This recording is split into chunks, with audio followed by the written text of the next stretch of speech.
On the night of September 4th, 1904, in this house, Fanny was horribly murdered. She was found in the bathtub. She had been hit with a baseball bat, choked, and a shotgun wound entering here and lodged in her back. We know that when the murder happened, there were two people besides Fanny. One was Sam, and Sam is a lawyer for 20 years. He's been a 3-term mayor of Charlottesville. The other person in here is a 16-year-old African-American servant boy named John Perry. One of those people is accused, arrested, tried, and hanged. And that person is Sam McCue. What do we know about the relationship between Sam and Fanny? Pretty much at the trial they brought out testimony from two people who said, even though they've been married 19 years now, the honeymoon still isn't over. They brought out letters between the two of them. My dearest Fanny, my dearest Sam, I love you very much. I look forward to seeing you. I miss you. Very, very affectionate letters, lots of them brought out in the trial. There was testimony to the contrary. Fanny's brother, Ernest Crawford, comes to town to testify. He says, well, and on many occasions he claimed that Fanny came to him and complained about how Sam was treating her. The headline of the Daily Progress that night said, "A very unhappy household, Ernest Crawford testifies." Now the jury is allowed to read the paper. They're instructed by the judge that if it's a story about the case, only to read the headline.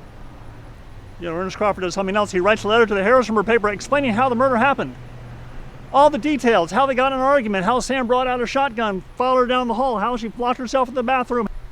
Details that only someone who was there could possibly know. Ernest Crawford wasn't there. He was in Harrisonburg, 60 miles away. So, what did the Harrisonburg paper do to notify its readers of the truth? It published a letter word for word on the front page. Not to be outdone, the Daily Progress in Charlottesville does the same thing.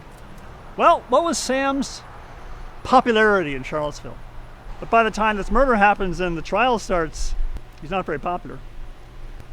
The sheriff, when Sam's put in jail, the sheriff hires 20 deputies, stations around the inside of the jail courtyard there, make sure they're armed and gives them instructions. Shoot to kill if anything happens. He's not afraid Sam's going to escape. No, he's afraid that Sam's going to get lynched. Now Sam says it was an intruder that knocked him out and escaped out a second-story window across the porch roof and down a tree. But the police say nothing missing in the house, couldn't have been a burglary. But when the coroner's inquiry happens, which happened the next morning, Sam says the guy that we think he went out, maybe he escaped out a second-story window. They go upstairs, they check out all the windows. Sure enough, the bathroom window is open. There's a porch roof and there's a tree. But a spider has built web across part of that window. Those 6 men look at that spider web and say, "Impossible, Sam. Nobody went out that window. There's a spider web there." Now, could a spider web build a web across a window in one night? Easily. Why would these men not know that? Well, they all would have been wealthy men. They all would have had maids and servants to clean spider webs off before they ever got up in the morning. There's no forensic science in 1904. The policeman goes to the house, finds Sam's shotgun in the hallway outside the bathroom, opens it up, takes out the shell, sniffs it, yeah, it's been freshly fired, hands the shell to John Perry, who's with him, showing him around. John Perry looks at the shell and throws it away. And they finally find Sam guilty. On February 10th, 1905, in the morning, he is taken to the gallows and he is hanged, a public hanging in the jail here in Charlottesville. The last public legal hanging in Virginia.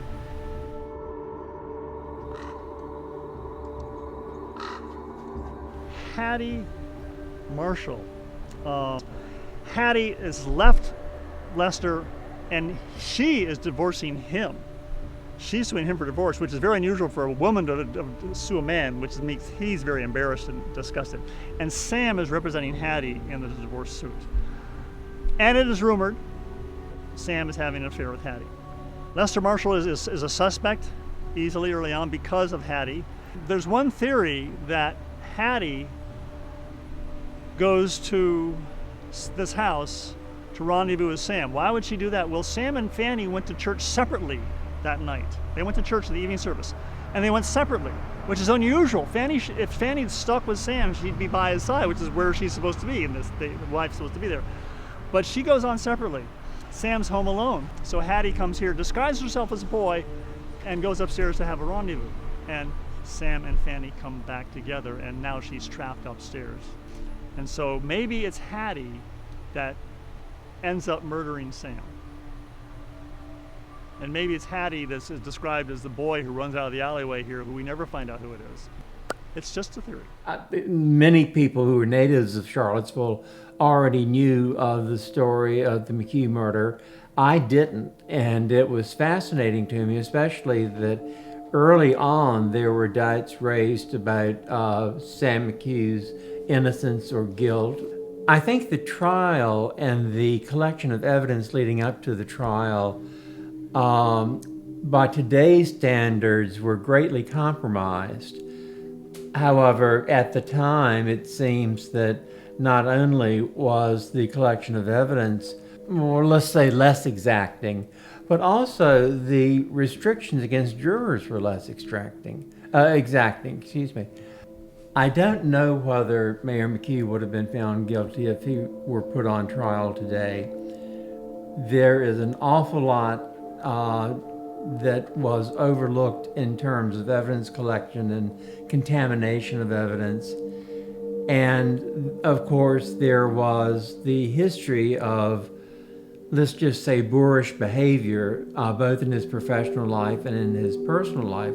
But I think that a good defense attorney could have raised, by today's standards, a reasonable doubt to McCue's absolute guilt. And of course, it's only the reasonable doubt that needs to be proven. In the time immediately after the McCue murder trial and conviction, I would say for several decades afterwards, the whole incident was, while not actively hushed up, was just not spoken about among nice people. And I think there was almost a sense of deference to the family that this was an unfortunate incident, best be forgotten. If there's anything that strikes me as still very fluid in the Sam McCue case, it's the basic question of his guilt.